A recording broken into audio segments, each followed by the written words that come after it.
मेलक ओडिशा रसुलपुर जाजपुर ता 1-10-2025 संबोधन पत्र प्राप्तेषु श्रीजुक्त शिवनारायण दास सरवणा सिंगापुर जाजपुर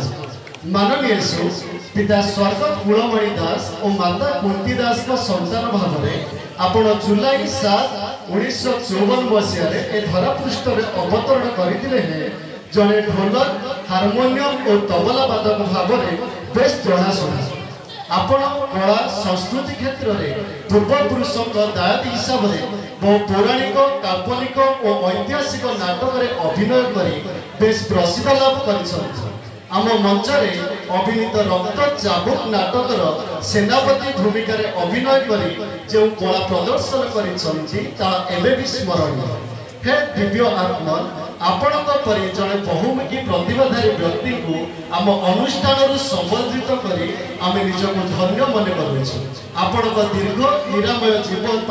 प्रभु जगन्नाथ को निवेदन कर धन्यवाद।